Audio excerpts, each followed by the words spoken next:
With me now live from Washington, D.C., Congressman Kevin Cramer. Congressman Cramer, thank you so much for taking time out of your busy schedule to join us tonight. Well, you made some comments at your U of Mary commencement speech that created quite a stir. I want to play a soundbite for you and get your thoughts on it. If we can roll this soundbite, please. 40 years ago, the United States Supreme Court sanctioned abortion on demand. And we wonder why our culture sees school shootings so often. Here's my question for you. Based on what evidence and or research did you make that statement? Well, first of all, Chris, let's remember that you've taken one little line out of a 15-minute speech, which I expect the Huffington Post and other left-wing bloggers to do, but some nearly 3 weeks after the speech was given, a broad speech on leadership, service, sacrifice, boldness of position, truth, and you take this one line out of there and try to make a federal case out of it. It's a little surprising to me. I mean, I'm surprised that the Fargo Forum, Valley News Live, Bismarck Tribune, nobody was interested that day when I spoke to several thousand Catholic University student graduates about the culture of life and leadership and taking a stand for truth. There was nobody there covering it that day. But now when a left-wing blog like the Huffington Post pulls one line out, everybody wants to make a big case. By the way, I predicted this would happen, which is why I said things like this need to be said.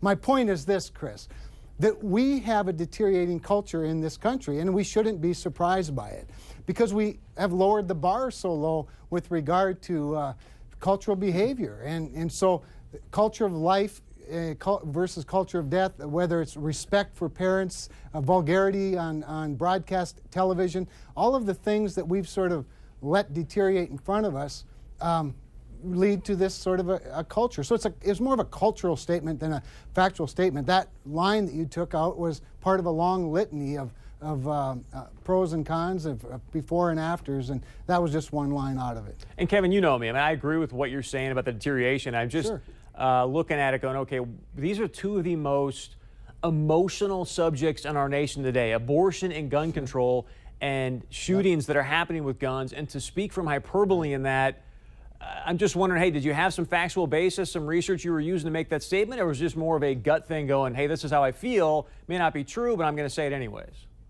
Oh, listen, it's a statement on the culture. Chris, as you might recall, my very first public forum was one on violence, in which I had a member of the clergy, where I had gun advocates and gun rights, or gun control advocates, where I had educators and family alliance directors. I wanted to lead a discussion on culture and the deterioration of culture, how we've deteriorated the culture of marriage, living together before marriage, all the consequences of those things.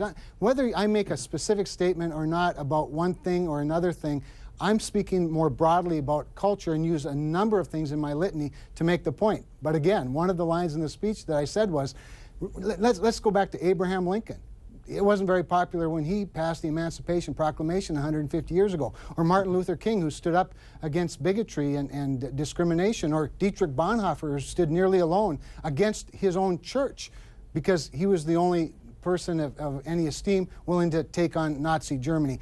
That's my point, is that where are the Martin Luther King Jr.'s today who are going to stand up for the issues of truth and culture? But again, I think if we're going to talk about truth, shouldn't we be talking about research-based information, statistical information? And again, I went through some stats here, and the truth is, if you look at the stats, homicides are down, violent crime is down, violent crimes in schools are down, mass shootings are down.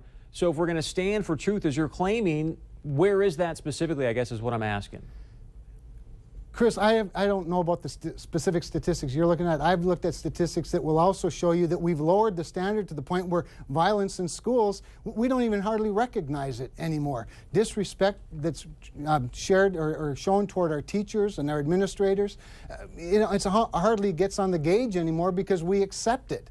And that's my point, is our children will never disappoint us as long as we keep the bar low. That said, Chris, one thing you know about me is I'm nothing if not transparent. I like provocative discussion. I think that we've traded good public discourse for political correctness, and I don't think that it's moved the ball forward very well in our country. So I appreciate the opportunity to visit with you. I just wish there would have been this much interest when I received my honorary doctorate from the University of Mary a couple of weeks ago and gave their commencement address at that time, so people could have covered the entire speech instead of waiting for the Huffington Post to give them their table scraps. Well, Kevin, one of the things I always respect about you is you do come on, you're always frank, and again, I want to thank you for that and appreciate it very much, because many of your colleagues don't, which we'll talk about later. Let's move on to this, the IRS scandal. I mean, I got to share with you, Kevin, I'm not the sharpest tool in the shed, and there's so much information coming out about this thing that I can barely digest it all. And I guess I'm asking if you can give us maybe some behind closed doors insight here as to what are you hearing on the Hill? Where does this thing go as far as this IRS scandal?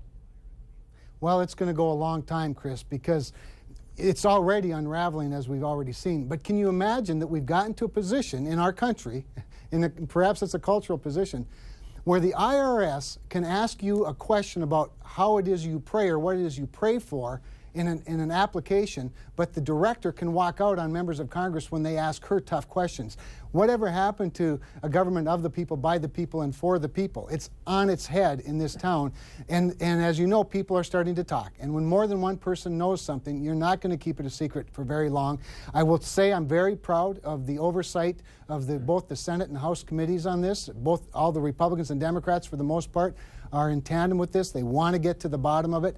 But this is just one agency and one issue. I think you have to throw Benghazi into it. You have to throw the AP phone records scandal into it. And speaking of transparency, the lack of transparency causes all of us to be more concerned than we perhaps would be if the people would just tell us the truth, fess up right up front, and tell us what was going on. With what you know, again, being behind closed doors, I'm sure you're talking to Representative Issa and other people like that.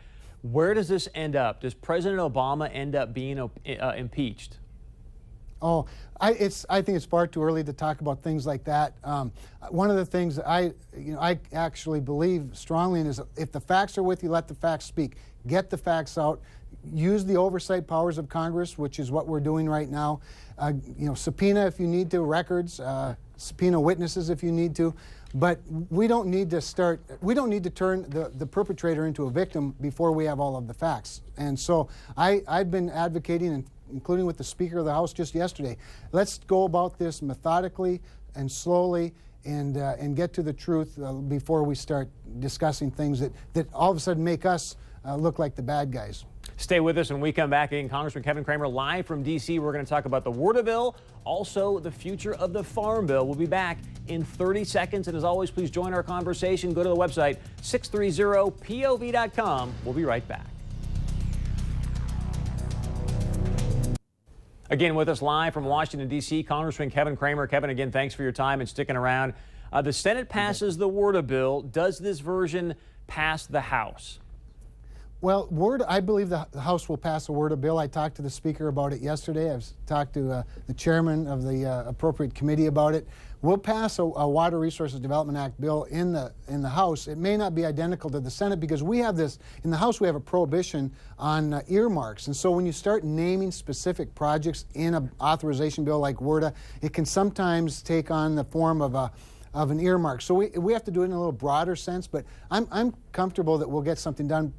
They're having hearings now. There's a hearing, I think, even next week or in a couple of weeks. But sometime later summer, I would expect we'll have a WRDA bill to vote on the floor. So with what you just said about earmarks, and again, I know this is not about appropriations for the diversion project. It's more about authorization. Right. And will the diversion project be in this WRDA bill and be authorized inside of it? Well, it would have been a lot better if the president would have put it in his budget. We're lobbying hard for that for the next go-around, because the way the House likes to work is that we will set the parameters, not the earmarks, and then if it's a high enough priority, it'll get funded. Now, we're told by the Corps of Engineers that it is a high priority for them. It didn't rank very high in the last assessment by the Office of Management and Budget, so there's a little bit of confusion there. But between Representative Peterson and I in the House and the Senate delegation from both states, I think that we'll be successful in getting it in there. It may not be named, again, in the authorization because that's prohibited, but we can get a broad enough language in there to hopefully make it work, and I'm confident it's a high enough priority for the Corps of Engineers to at least get something done. Quickly, because I want to move on to the Farm Bill, but you're from Kindred. You know, if the diversion project becomes a reality, it's not good for Kindred. Colin Peterson's been vocally against the diversion project. Do both of you vote yes for a water bill that includes authorization of the diversion project? Well, again, I don't think that there will be specific language authorizing the diversion project, but there will be broader language authorizing water development projects across the country, and then it'll be up to the Corps of Engineers or the Office of Management and Budget and the President, or the reconciliation when it goes to some sort of a conference committee between the two chambers. That said, one of the things that's important is in the agriculture and the Farm Bill in the Senate and the House. In fact, I talked to Colin about this probably half an hour ago when we were taking up the Keystone XL pipeline bill on the floor. That we're trying to get as much money and appropriation into the Farm Bill that will assist in storage of water, not as part of a massive project, but rather as the more traditional type of storage that helps mitigate some of the challenges that the farmers south of Fargo might have. So it's all still being worked out. Chris, I'm very sensitive exactly to the Kindred Oxbow situation. I'm meeting with a group of them next week. I'm not one bit afraid to talk to both sides, and we'll hear it all out before it comes up for a floor vote. Kevin, you talked about your conversations with Representative Peterson, the Farm Bill. Chairman Lucas is saying there's going to be a vote on the Farm Bill in June. I want to play something for you. You've got Senator Klobuchar, Senator Heitkamp, Senator Hoeven all touting today, hey, we beat the amendments that we're going to change the sugar program. I want to play a soundbite of Senator Hoeven yesterday on the Senate floor and get your thoughts on it. Sure. For 10 years now, sugar policy has operated at zero cost to the American taxpayer because our farmers are efficient and they are competitive, and because American sugar policy has always made sure that they were playing on a level playing field. Kevin, I mean, level playing field, zero cost to the taxpayer, those comments aren't true. Your thoughts on that? Well, it is a zero cost to the taxpayer because it's a tariff process. It's an import quota process that maintains a floor price for the sugar farmer. In fact, in the United States, we are one of the lowest priced countries for sugar of the 95 to 100 countries that actually grow sugar in some quantities. So it's a very delicate balance that we strike, that the program strikes, that protects our safe, efficient supply of sugar in this country, and sugar prices right now basically have collapsed in the United States to the point where they're lower here than they are in the world market. So I think the senator is exactly right, and I suspect that's part of why he prevailed today on the Senate floor. The sugar program is intact, and the House version of the bill that came out of the House Agriculture Committee last week will have a similar floor fight, I'm sure. But it'll be incumbent upon us to talk about things like new trade agreements, like with NAFTA with Mexico, that have created more of an influx of imported sugar that has created a bit of a price challenge for our sugar farmers. So we want to keep it intact. I'm committed to working that and keeping that playing field level. You have to remember, Chris, when you talk about level playing field, you're talking about a global playing field. The vast majority of the other countries heavily subsidize sugar and exports, and so our program meets WTO standards, but also protects our domestic growers. Congressman Cramer, as always, thanks so much for your time. We really appreciate you taking out of your busy schedule. We look forward to having you back on the show again in the near future. Be sure and stay with us and join our conversation by going to our website, 630pov.com. Want to get your thoughts on the sugar program. Look, the reality is, if you've got tariffs and price protections in there, you and I, the consumer, are paying higher prices for anything that's got sugar in it. So to say there's no cost to the taxpayer, yeah, we're not subsidizing it, but there's definitely a cost to our pocketbook. Stay with us. We're going to get to your feedback and much more right here on 630 Point of View.